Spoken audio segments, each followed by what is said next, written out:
Okay, so it's my pleasure to be there to present not directly my research topic, but just an overview of analysis sciencing and the implication in plant defense, and the researcher use this mechanism to develop tools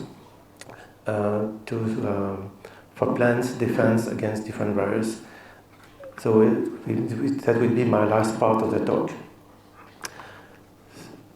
So here's the view from the greenhouse in Plant Institute. So we can see the Strasbourg Cathedral.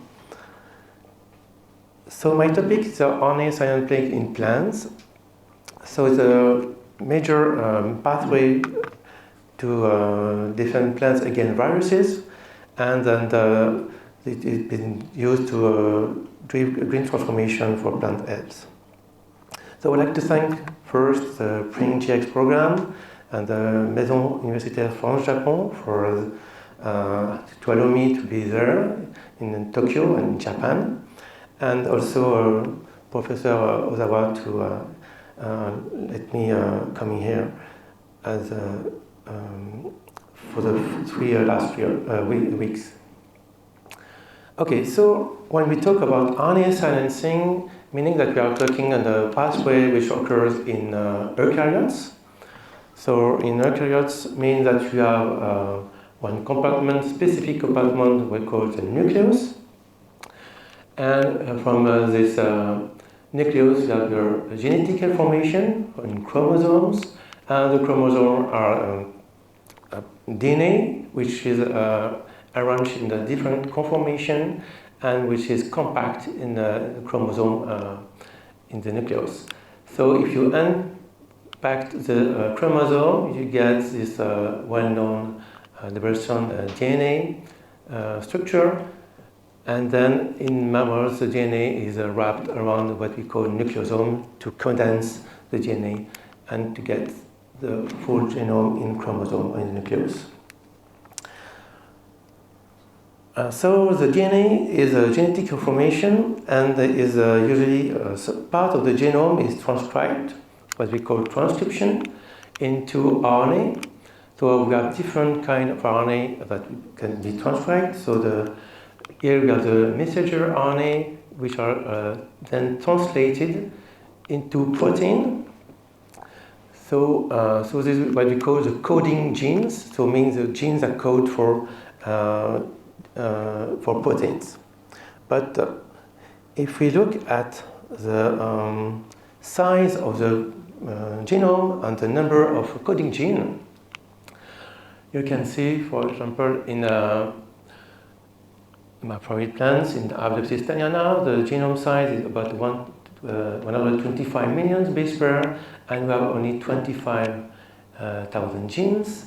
And for human sapiens, you have almost 3 billion of base pairs for almost the same number of coding genes. So meaning that you don't increase the number of coding genes, but you have some many parts of the genome which are not coding genes. And this happens during the Cambrian period. So here we have different organisms, so bacteria, unicellular eukaryotes, and C. elegans, and humans. And if you look at the coding regions in green, the transcribed non-coding region and the non-transcribed coding regions, you see that this part in blue and red increase a lot after the Cambrian, where you have a full development of multicellular animals and plants. So we have a large part in the genome which is non-transcribed or which is transcribed as non-coding region. So the sentence of Stella is we are more than simply the sum of our genes. So the coding part is in the human genome here is 1.5% of the genome. So meaning that the difference between all of us in this room, the coding region, the difference is 0.3% in the coding genes. So meaning that the main difference for all these people here is coming from the non-coding region. So from this coding region that we have the proteomics, that we have this, I think that we can see in all text box that the DNA transcribed to mRNA, maturation in mature mRNA, and then translated into protein.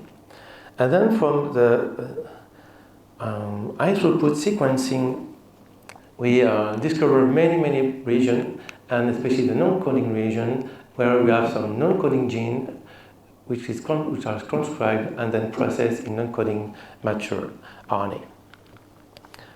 So I won't give a full list of these different genes, but you have some transposable elements, viruses, sequence, intron, intergenic, and so on.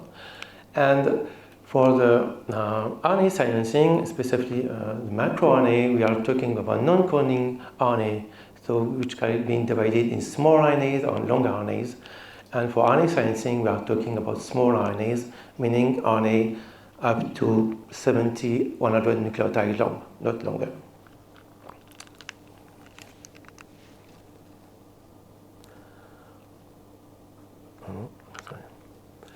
So just here's what we call the RNA world with a different non-coding RNA that the major RNA that we can found which are necessary for the translation, and for the RNA silencing we are talking about these small RNAs.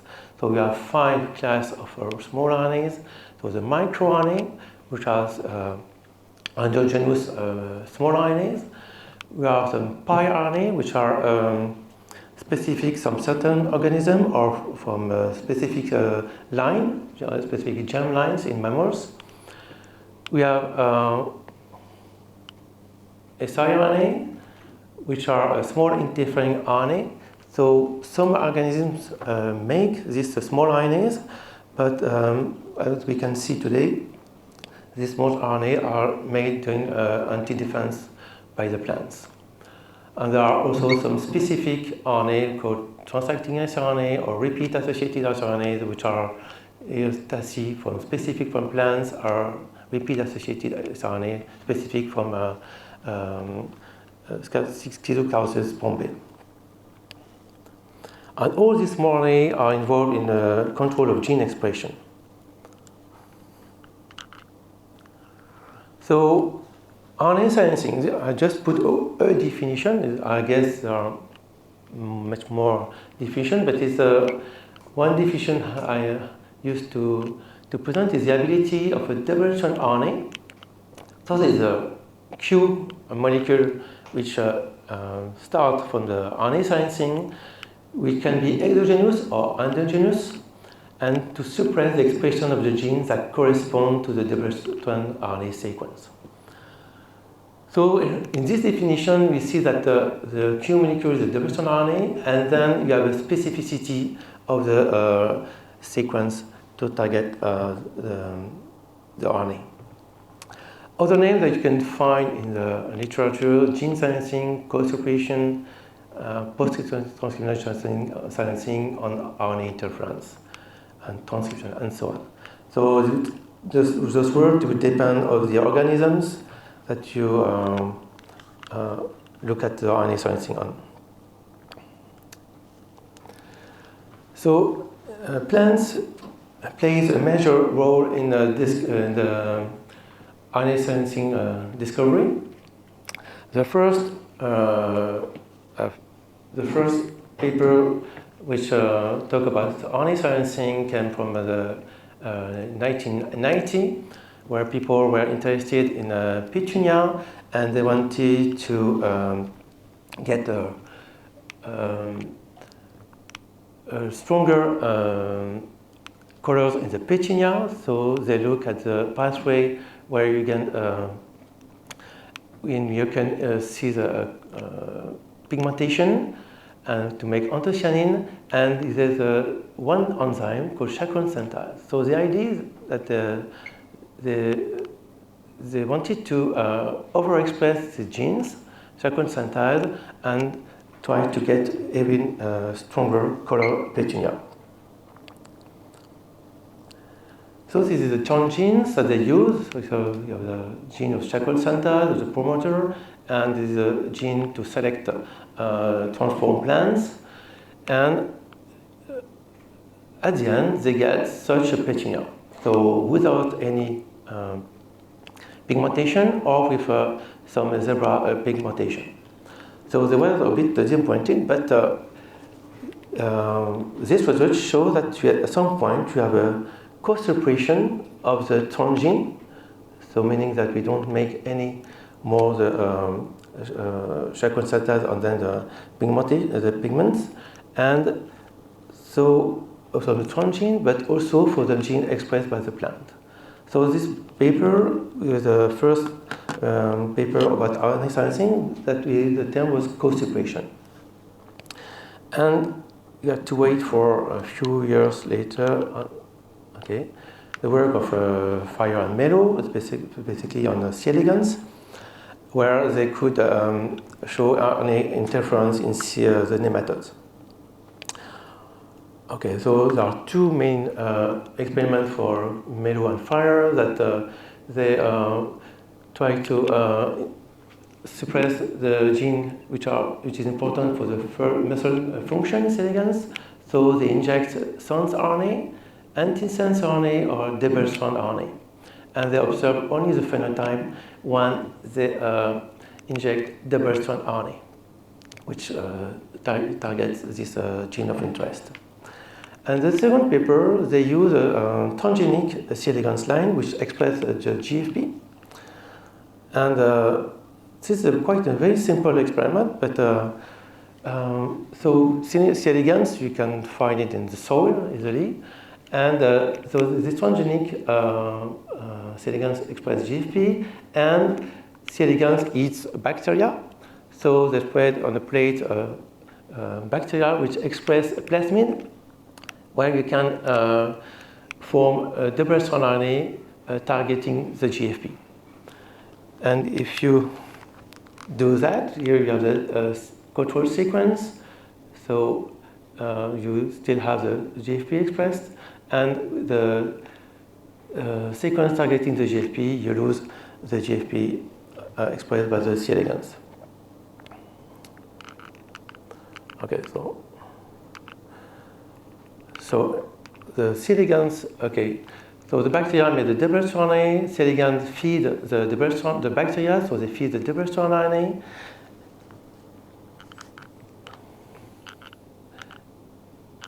Okay, so the C. elegans express GFP, and we still have GFP. If you do the same with the bacteria expressing one sequence targeting the GFP, so you make double strands RNA which can target the GFP mRNA, and in this case you lose the fluorescence. Okay. The question mark is how from this double-strand RNA you suppress the GFP expression.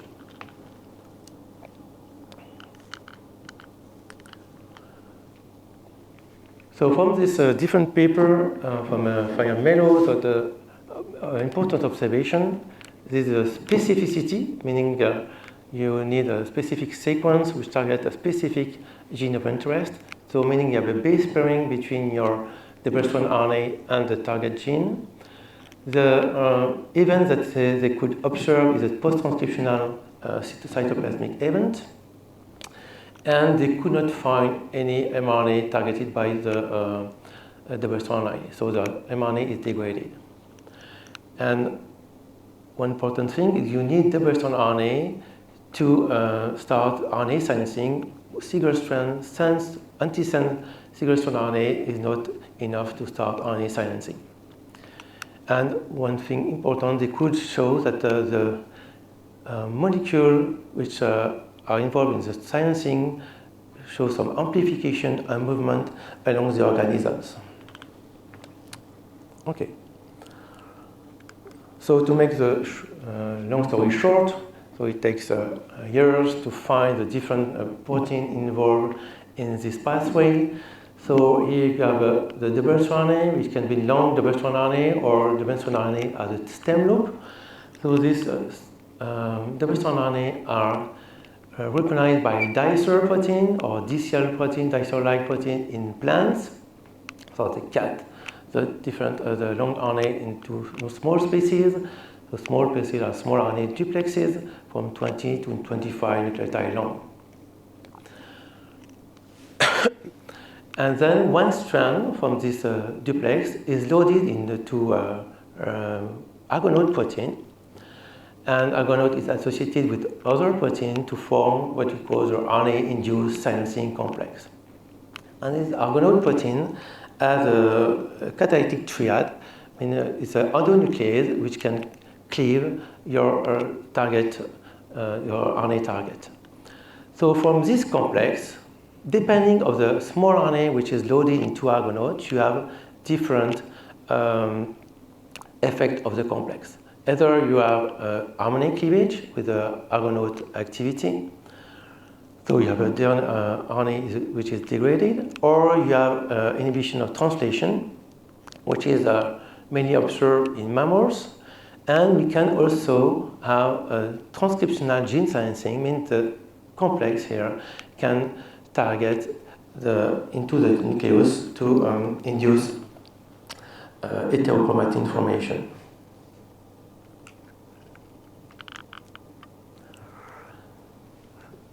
So the protein in the different organisms, that in mammals we have one dicer and 4 Argonaute. So the situation is more complicated in Drosophila and C. elegans. And the situation is very simple. It's Schizothermus bombay. You have one dicer, one Argonaute, and one other protein which is called RNA polymerase RNA dependent, RDR. And in plants, specifically in Averrosis thaniana, we have 4 dicer, 10 Argonaute, and 6 RDR.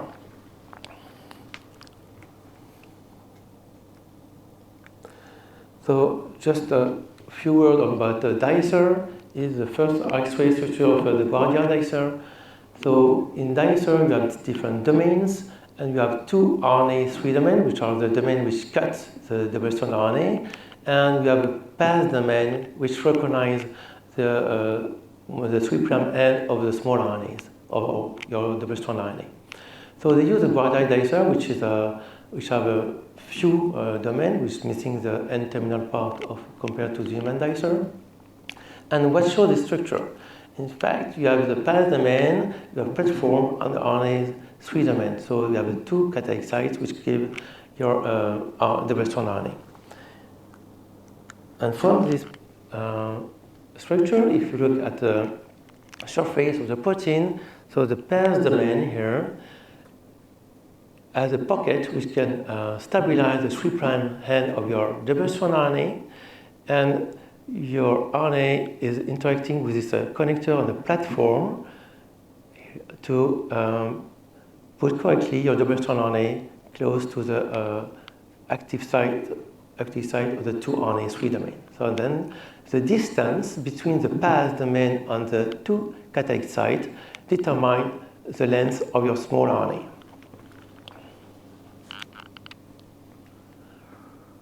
Okay, the second protein is Argonaute.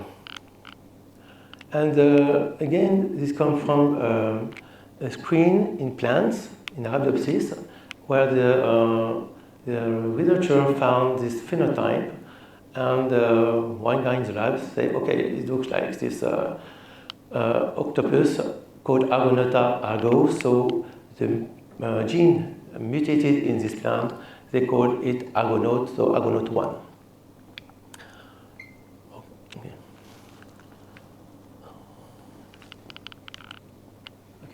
That. So Argonaute have also different domains. You have the pass domain, the same as was found in dicer, which recognize the 3' end of your small RNA. And you have the PV domain, which has a catalytic activity. So here the catalytic activity, and which is where you have the triad catalytic is in the PVB domain. And the different structure of Argonaute came out. This is the first one, And from the different structure, we could see that the 3' end of your small RNA is stabilized in the PAS domain, and it can interact with your target RNA, and then the cleavage reoccurs in this PV domain, which cleave here close to the middle of your small RNA. But Argonaute on itself cannot act alone, so it needs at least a small RNA, so there's a minimum risk complex, you can say. But for the now 20 years, people found many other proteins associated to Argonaute to have an active risk complex, which depends on the organisms, or the cell lines that you use, and also the development of your organisms. So yeah, so each shock protein and protein that we call GW family, which are family which with glycine tryptophan repetition interact specifically with Argonaute protein. Okay, so this is an introduction. So the RNA-seq has antiviral defense. So if you do infection on a plant, say Nicotiana biantamina, and you wait for a few days, and you extract your RNA from the leaves that were infected, and you do another blood using a probe against this viral genome, you see the formation of small RNA. And these small RNA are coming from the sequence of the virus. So phytovirus are positive single strand RNA. So it means the replication, for the replication of the virus, you need to have a double strand RNA. So this double strand RNA is recognized by dicer protein, and then one strand is loaded into ago and can cleave your viral RNA. So then you have a silencing on the viral genome. Sorry. So the small RNA that you can see here is coming from the dicer activity.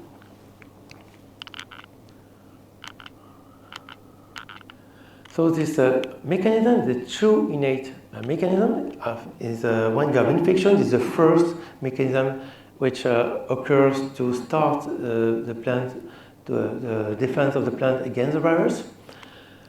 It's not a program response. So the features which are recognized are mostly the sequence of the pathogen genome that we call the viral double strand RNA, the PAMP, so pathogen-associated molecular patterns.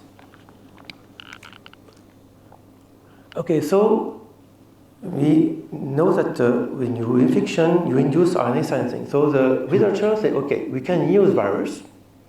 We can modify the genome of the virus. Specifically, here we have a virus, the tobacco rat virus, and we insert in the second genome, RNA sequence coding, which corresponds to the gene coding by the plant. So the P2N desaturase is involved in the also in the pigmentation of your of the plants. So the idea, if you do infection or agrophytation, it's quite the same. We start to do silence. We have silencing, and we should also have silencing on the gene PDS, which is also encoded by the plants.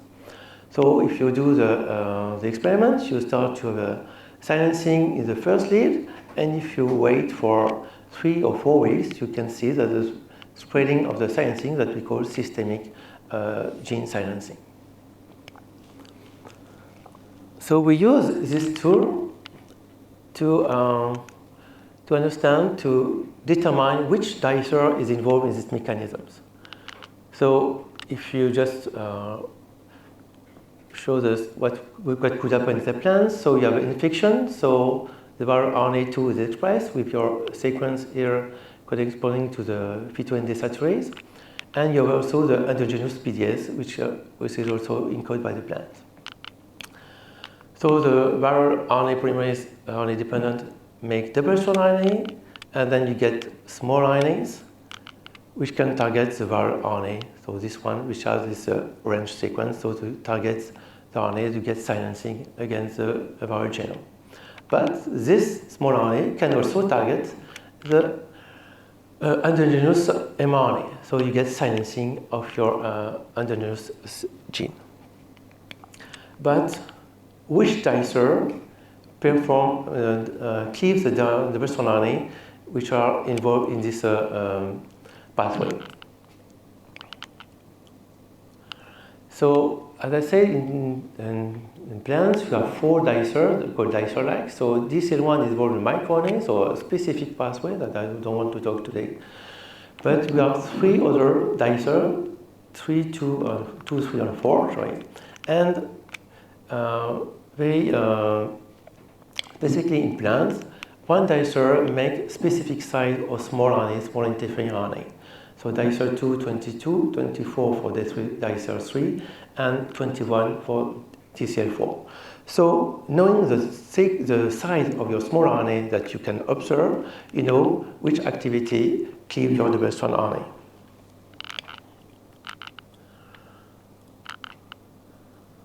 So we did such a virus-induced gene silencing in the PDS sequence. So we have the mock, the control, and the wild-type plants. We observed 2 populations of small RNAs.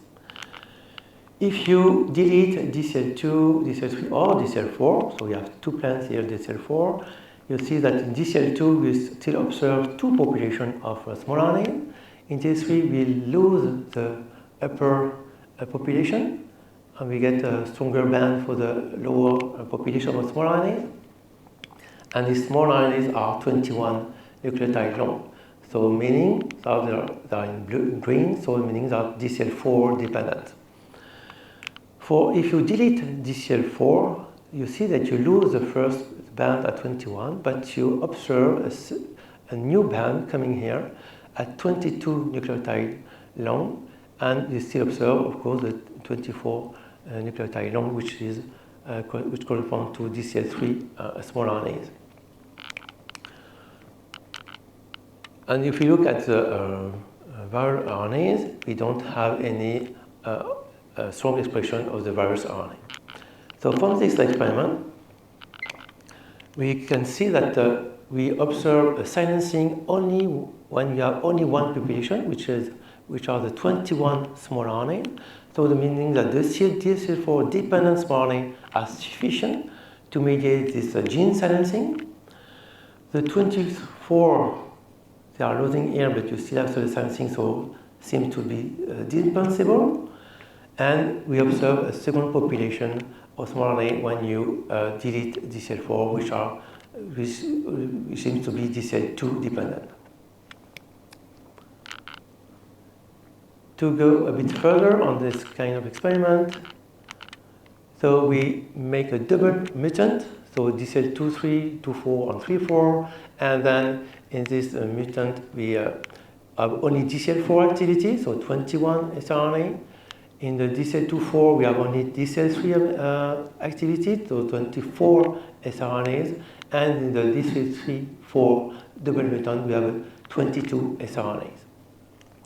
And we observe the silencing, we have only DCL4 and DCL2 activity, and we lose the silencing when we have only the DCL3 activity.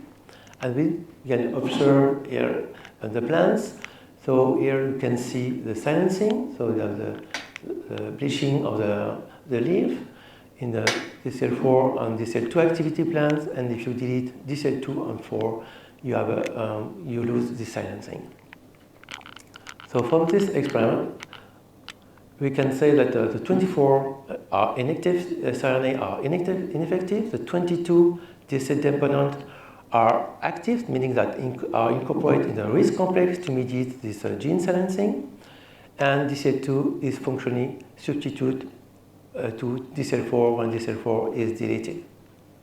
So both DCL2 and DCL4 mediate this antiviral defense against this virus, but also we could show against mostly all the virus.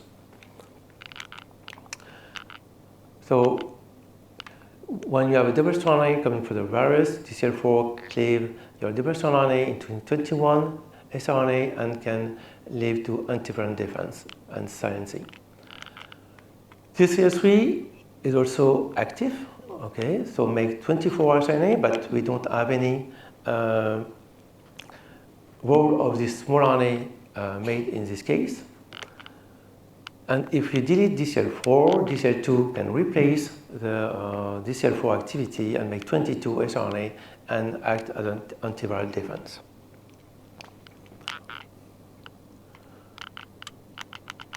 Okay, so these two proteins act redundantly to mediate antiviral defense against broad range of RNA and DNA viruses. And we think that the DCL2 is a duplication of the DCL4 gene because it's the fastest evolving dicer in plants. Okay, so these are the two dicer involved in the antiviral defense. So there are other arguments against this link between RNA silencing and antiviral defense. So genetic arguments. So we have for example, in C. ligands, we also have this antiviral gene silencing. You have an increase of mobilization of transposon if you mutate genes involved in the RNA pathway. At the molecular level, you have this sRNA that you can sequence in actual put sequencing of sequence homologous to transposable element on virus sequence. And the very strong argument is the evolution argument, where you have fitovirus genome encodes protein that inhibit RNA silencing. So those proteins are called viral suppressor of RNA silencing, or VSR. So meaning that you have the defense by the plant, counter defense by the virus. So this is a parasite or cell coevolution.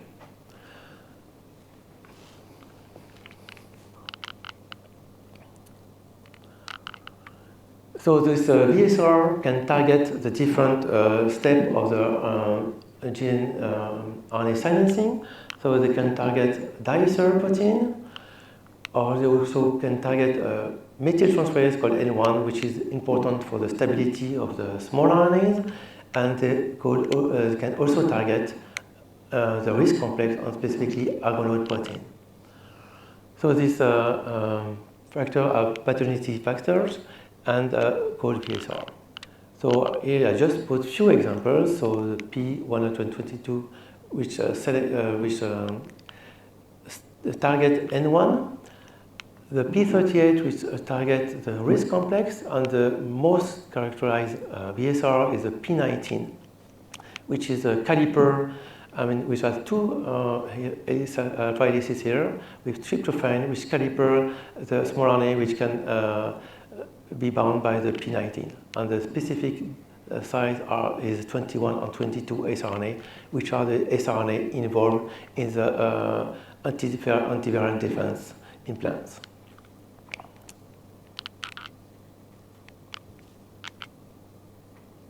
Okay, that's just to show you that in fact the view is much more complex. You have the general pathway that I just you just briefly, but you see that we found many VSR involved in the different steps of this pathway, and also the VSR can also act on the DNA viruses.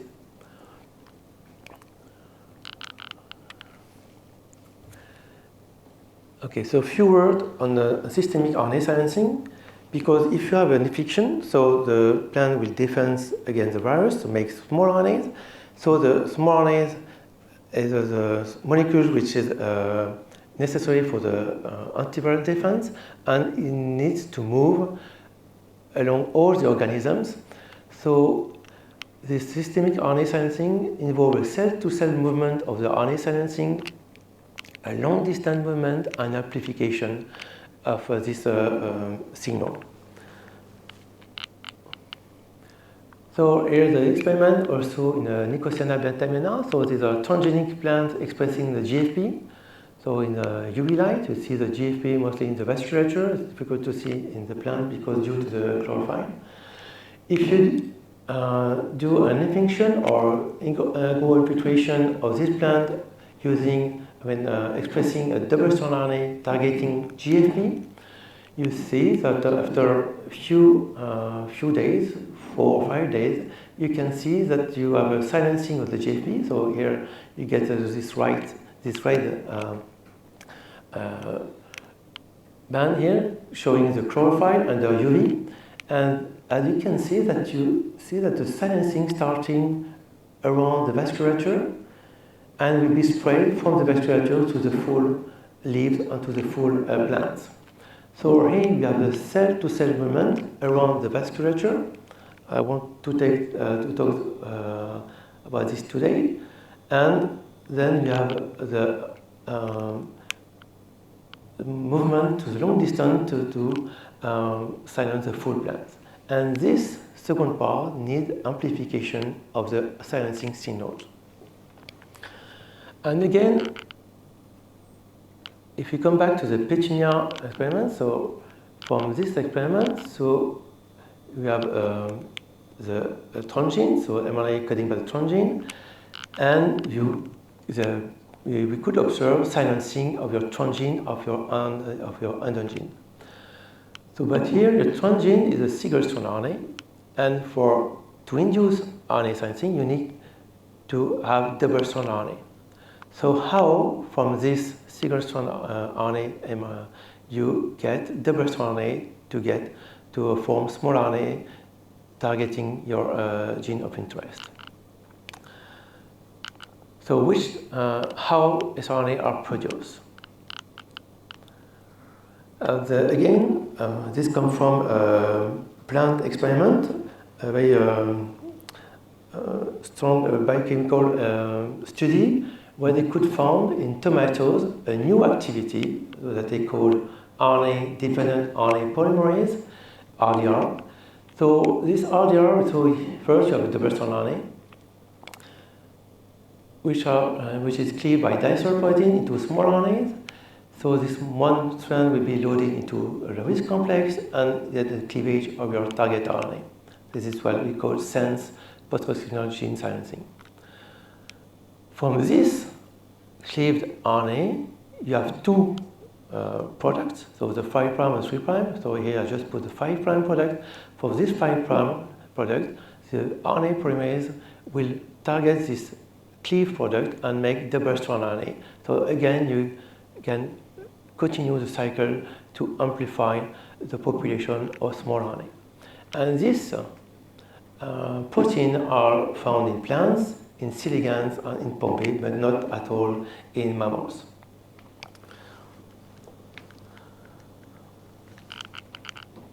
So this amplification is called transitivity, so you expand the initial pool of siRNA, and the second pool is called secondary siRNA, made by the RDR on dicer. And it's very important for the amplification and the movement to the long distance of the RNA silencing. So Fire and Melo were quite some kind of lucky when they studied RNA silencing on coeligans, because they could observe this amplification due to the presence of the RDR in coeligans.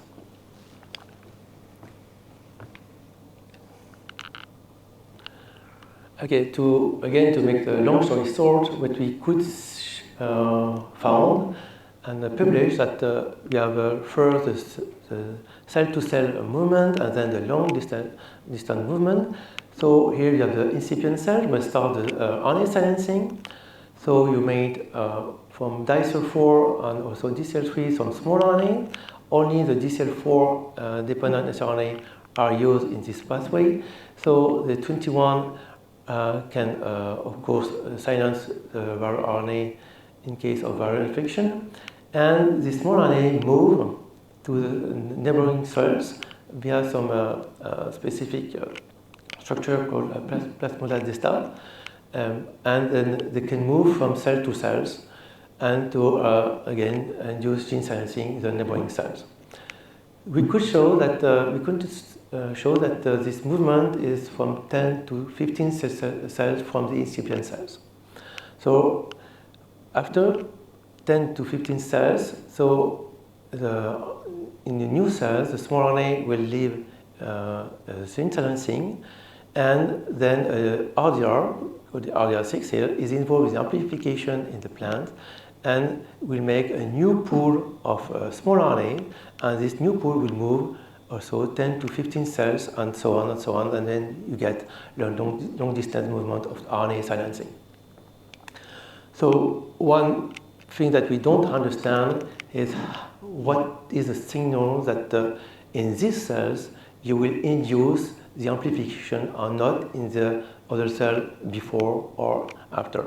So we don't know. We think maybe it could be due to the concentration of small RNA in the cells, which can induce this amplification. We don't have any evidence for that.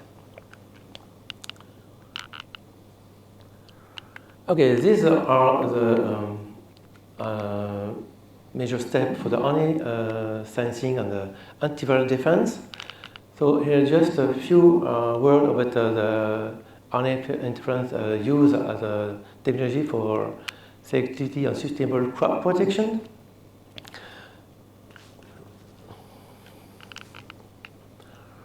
So here again I put the antiviral silencing pathway, and this pathway will lead to abolish viral replication and silencing of the viral genome. So when the RNA silencing came out, people say, okay, we have a double-strand RNA. This is a pathway which is sequence specific. So we can think that using these tools, these mechanisms, as a tools to target specific gene. So specifically for crop, which are where many pests or fungi can kill the different plants. So there are now many tools used to try to silence the different gene in the pest or in the fungi. So for a while we still use some chemical, okay, so spray with chemicals. So it's can be efficient, but even still you have some resistance coming in the pest or in the fungi, and the chemical does not select the pest and the beneficial insect. Again, also the same, the beneficial fungi or the bad one. So you have something can be kind of efficient but not selective. So from this mechanism, there are three different methods developed. So the one is what we call virus-induced gene silencing. So we use some virus where we modify the genome and infect the plants. So we can in the viral genome, we can introduce some gene, some sequence which can target different pests. So when the pest will come on the plant and feed the plant, or consumption the leaf, for example, they will get the double-strand RNA, and the double-strand RNA will induce the gene silencing in the pest and hope to kill the pest. This is one method. The second one is host-induced gene silencing, so what we call X. So here we need to have a GMO, so you have to transgenic plants, where you introduce in the plant some gene which can be transcribed as a double-strand RNA, and then when the pest will feed the plants, they will also feed the double-strand RNA, and which induce the silencing against some gene of the pest. But this is very, very powerful, but meaning that you make a GMO. So at some point it can be difficult to, in some countries, to get such a crop. The last method is a spray. So we spray double-strand RNA on the plant, in the plants. So again, when the pests come, they will feed the diverse RNA and targeting some specific gene and kill the pest. So, but one important thing is how you can how the diverse RNA will be stabilized on the leaf, for example, how long it will be stable enough, and one thing is that some pests in the mugs have some mechanism which can degrade diverse RNA, so you don't get any silencing. So people try to improve how diverse RNA can be fed and by the pest and to induce gene silencing. So when you do such experiment, you have to take care of different challenges. So the RNA delivery. So for host-induced gene silencing, it's quite easy, and you can have expression in all tissue, or we can also have expression in what we call in the vasculature, so the phloem, so the enriched nutriments. So because some pests will feed directly from the phloem, so we can also try to do expression specifically in this part of the plant. For the most tricky part is for the spray, that how we can stabilize the vector RNA on the plant. This is the most challenge in this method. And then the double strand intake and uptake, okay, because they feed the leaves or the seeds but as I say that you have some in the mug of some insects of pests, you have some mechanism which degrade the vector RNA. So now we have, I do not. But you can see in the literature that we use nanoparticles and specific molecules which can cover the diverse RNA and protect this diverse RNA from the degradation, and then can enter the pest to induce gene silencing. And one important thing is also to gene target silencing. So meaning you don't want to have off target, because you can induce gene silencing in your plants or in a gene which is not crucial for the growth of the pest.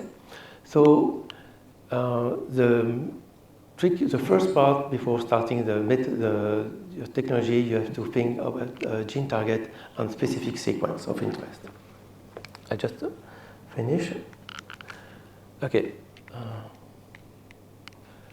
So one example, so they look at the efficiency of a spray induced gene silencing against the host-induced gene silencing in a barley affected by this fungi, Fusarium graminearum.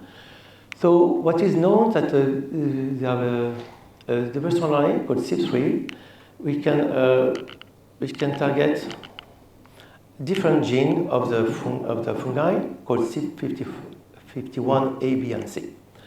So this RNA is efficient in the laboratory. So they want to test a new diverse RNA targeting this different gene and compare the two methods. So in the first method, they use the host-induced gene silencing, so meaning barley lines expressing the diverse RNA. So they took three-week-old barley, so expressing either the diverse RNA from CYP51 or a control, which is a ghost diverse RNA, which has nothing to do with the fungi in general. So they inoculate the fungi, and 5 days after inoculation, they look at the symptom. So here you have the control, and as you can see that you have a strong reduction here when you have a single diverse RNA inoculation barley line, or some lines which express the two double-strand RNA, A, C, B, C, and A, B. And you can see that you have a better silencing when you have a double expression of double-strand RNA targeting two CYP51 gene. If you do the same experiment, but with no in a spray, so it is not GMO. So from wild-type barley, they spray with a control, the buffer, or with a CYP51 double-strand RNA, and inoculate the fungi, and then look at the symptoms. And okay, these are the results that you could observe. These are the control. You have here a strong infection area. This is a CYP3 RNA as a positive control where we have no symptoms, and with a different combination, they could observe a very strong reduction of the infection area, either with a single but also with a double spray, meaning using RNA again, double-strand RNA again, A and C or B and C and so on. From this experiment, you see that the spray seems to be more efficient than the host-induced gene silencing, but both methods are active and efficient in this case. And they observe a strong effect due to co-silencing of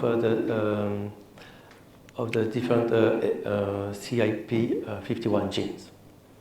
So these are good examples showing that both techniques are can be used and are efficient in such a crop. Okay, a few examples I just passed through, and one to finish is the new pathway here. I don't want to go into details, but it's a new pathway discovered from 20 years now, but we don't know many things about this pathway still. So this pathway shows that you make new small RNA by DCL324, and this pathway is involved in the plant terrains, meaning that you have the virus can replicate into the plants, but you don't have any symptom on the plants. So this can be a new approach for the plant defense, and use it as a tools for the crop. Okay. Oh well, I think I finished. Thank you.